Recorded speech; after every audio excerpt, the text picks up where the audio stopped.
Les caractères ou les mœurs de ce siècle. Jean de la Bruyère. Livre 11. De l'homme. 33. Si la vie est misérable, elle est pénible à supporter.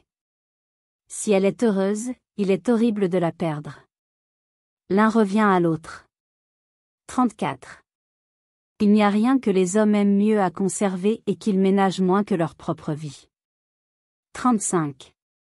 Irène se transporte à grands frais en Épidore, voit Esculape dans son temple, et le consulte sur tous ses maux. D'abord elle se plaint qu'elle est lasse et recrue de fatigue. Et le dieu prononce que cela lui arrive par la longueur du chemin qu'elle vient de faire. Elle dit qu'elle est le soir sans appétit. L'oracle lui ordonne de dîner peu. Elle ajoute qu'elle est sujette à des insomnies, et il lui prescrit de n'être au lit que pendant la nuit. Elle lui demande pourquoi elle devient pesante, et quel remède. L'oracle répond qu'elle doit se lever avant midi, et quelquefois se servir de ses jambes pour marcher. Elle lui déclare que le vin lui est nuisible. L'oracle lui dit de boire de l'eau. Qu'elle a des indigestions, et il ajoute qu'elle fasse diète. Ma vue s'affaiblit, dit Irène.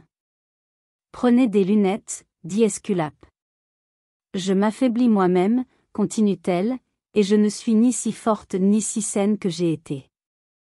C'est, dit le dieu, que vous vieillissez. Mais que moyen de guérir de cette langueur? Le plus court, Irène, c'est de mourir, comme ont fait votre mère et votre aïeul. Fils d'Apollon, s'écrie Irène, quel conseil me donnez-vous? Est-ce là toute cette science que les hommes publient, et qui vous fait révérer de toute la terre? Que m'apprenez-vous de rare et de mystérieux? Et ne savais-je pas tous ces remèdes que vous m'enseignez? Que n'en usiez-vous donc, répond le dieu, sans venir me chercher de si loin, et abréger vos jours par un long voyage? 36. La mort n'arrive qu'une fois, et se fait sentir à tous les moments de la vie. Il est plus dur de l'appréhender que de la souffrir. 37. L'inquiétude, la crainte, l'abattement n'éloignent pas la mort, au contraire. Je doute seulement que le riz excessif convienne aux hommes, qui sont mortels. 38. Ce qu'il y a de certain dans la mort est un peu adouci par ce qui est incertain. C'est un indéfini dans le temps qui tient quelque chose de l'infini et de ce qu'on appelle éternité. 39. Pensons que, comme nous soupirons présentement pour la florissante jeunesse qui n'est plus et ne reviendra point, la caducité suivra qui nous fera regretter l'âge viril où nous sommes encore et que nous n'estimons pas assez. 40. L'on craint la vieillesse, que l'on n'est pas sûr de pouvoir atteindre. 41. L'on espère de vieillir et l'on craint la vieillesse, c'est-à-dire l'on aime la vie, et l'on fuit la mort. 42. C'est plutôt fait de céder à la nature et de craindre la mort, que de faire de continuels efforts, s'armer de raison et de réflexion, et être continuellement aux prises avec soi-même pour ne la pas craindre. 43. Si de tous les hommes les uns mouraient, les autres non, ce serait une désolante affliction que de mourir. 44. Une longue maladie semble être placée entre la vie et la mort, afin que la mort même devienne un soulagement et à ceux qui meurent et à ceux qui restent. 45.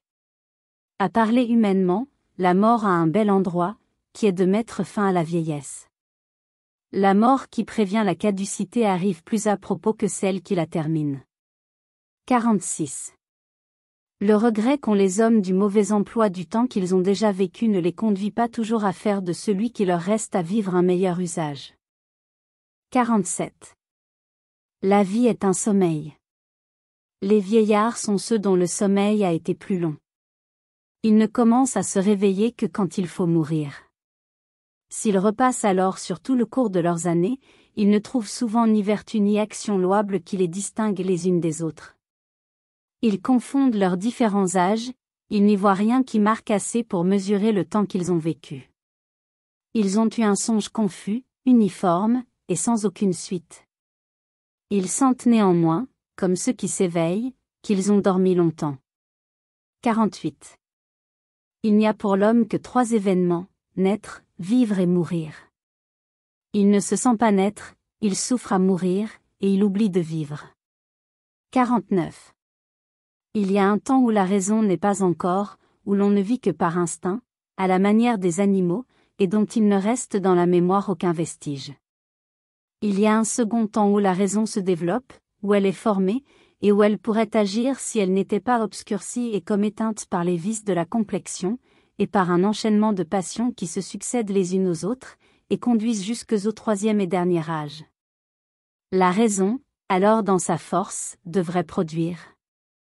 Mais elle est refroidie et ralentie par les années, par la maladie et la douleur, déconcertée ensuite par le désordre de la machine, qui est dans son déclin. Et ces temps, néanmoins, sont la vie de l'homme. 50.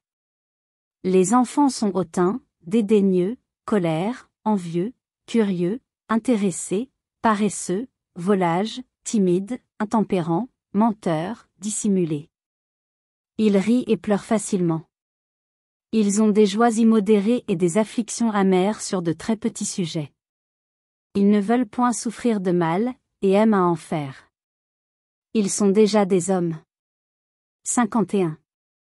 Les enfants n'ont ni passé ni avenir, et ce qui ne nous arrive guère, ils jouissent du présent. 52. Le caractère de l'enfance paraît unique. Les mœurs, dans cet âge, sont assez les mêmes, et ce n'est qu'avec une curieuse attention qu'on en pénètre la différence. Elle augmente avec la raison, parce qu'avec celle-ci croissent les passions et les vices, qui seuls rendent les hommes si dissemblables entre eux, et si contraires à eux-mêmes. 53. Les enfants ont déjà de leur âme, l'imagination et la mémoire, c'est-à-dire ce que les vieillards n'ont plus. Et ils en tirent un merveilleux usage pour leurs petits jeux et pour tous leurs amusements. C'est pareil qu'ils répètent ce qu'ils ont entendu dire, qu'ils contrefont ce qu'ils ont vu faire. Qu'ils sont de tout métier, soit qu'ils s'occupent en effet à 1000 petits ouvrages, soit qu'ils imitent les divers artisans par le mouvement et par le geste. Qu'ils se trouvent à un grand festin, et y font bonne chère. Qu'ils se transportent dans des palais et dans des lieux enchantés. Que bien que seuls, ils se voient un riche équipage et un grand cortège. Qu'ils conduisent des armées, livrent bataille, et jouissent du plaisir de la victoire. Qu'ils parlent aux rois et aux plus grands princes. Qu'ils sont rois eux-mêmes, ont des sujets, possèdent des trésors, qu'ils peuvent faire de feuilles d'arbre ou de grains de sable. Et ce qu'ils ignorent dans la suite de leur vie, savent à cet âge être les arbitres de leur fortune et les maîtres de leur propre félicité. 54. Il n'y a nul vice extérieur et nul défaut du corps qui ne soit aperçu par les enfants. Ils les saisissent d'une première vue, et ils savent les exprimer par des mots convenables. On ne nomme point plus heureusement. Devenus hommes, ils sont chargés à leur tour de toutes les imperfections dont ils se sont moqués. L'unique soin des enfants est de trouver l'endroit faible de leur maître, comme de tous ceux à qui ils sont soumis. Dès qu'ils ont pu les entamer, ils gagnent le dessus, et prennent sur eux un ascendant qu'ils ne perdent plus. Ce qui nous fait déchoir une première fois de cette supériorité à leur égard est toujours ce qui nous empêche de la recouvrer. 55. La paresse, l'indolence et l'oisiveté, vices si naturels aux enfants, disparaissent dans leur jeu, où ils sont vifs, appliqués, exacts, amoureux des règles et de la symétrie, où ils ne se pardonnent nulle faute les uns aux autres, et recommencent même plusieurs fois une seule chose qu'ils ont manquée. Présage certain qu'ils pourront un jour négliger leurs devoirs, mais qu'ils n'oublieront rien pour leur plaisir. 56. Aux enfants tout paraît grand, les cours, les jardins, les édifices, les meubles, les hommes, les animaux. Aux hommes les choses du monde paraissent ainsi, et j'ose dire par la même raison, parce qu'ils sont petits. 57. Les enfants commencent entre eux par l'état populaire. Chacun y est le maître, et ce qui est bien naturel, il ne s'en accommode pas longtemps, et passe au monarchique. Quelqu'un se distingue, ou par une plus grande vivacité, ou par une meilleure disposition du corps, ou par une connaissance plus exacte des jeux différents et des petites lois qui les composent. Les autres lui défèrent, et il se forme alors un gouvernement absolu qui ne roule que sur le plaisir. 58. Qui doute que les enfants ne conçoivent, qu'ils ne jugent, qu'ils ne raisonnent conséquemment? Si c'est seulement sur de petites choses, c'est qu'ils sont enfants, et sans une longue expérience. Et si c'est en mauvais termes, c'est moins leur faute que celle de leurs parents ou de leurs maîtres. 59. C'est perdre toute confiance dans l'esprit des enfants, et leur devenir inutile, que de les punir des fautes qu'ils n'ont point faites, ou même sévèrement de celles qui sont légères. Ils savent précisément et mieux que personne ce qu'ils méritent, et ils ne méritent guère que ce qu'ils craignent. Ils connaissent si c'est à tort ou avec raison qu'on les châtie, et ne se gâtent pas moins par des peines mal ordonnées que par l'impunité. Merci d'avoir écouté cette vidéo. Si cette vidéo vous a plu, vous pouvez vous abonner gratuitement à la chaîne Coin Livre Audio. N'oubliez pas de liker avec le pouce vers le haut. Vous pouvez aussi me laisser un commentaire. À bientôt.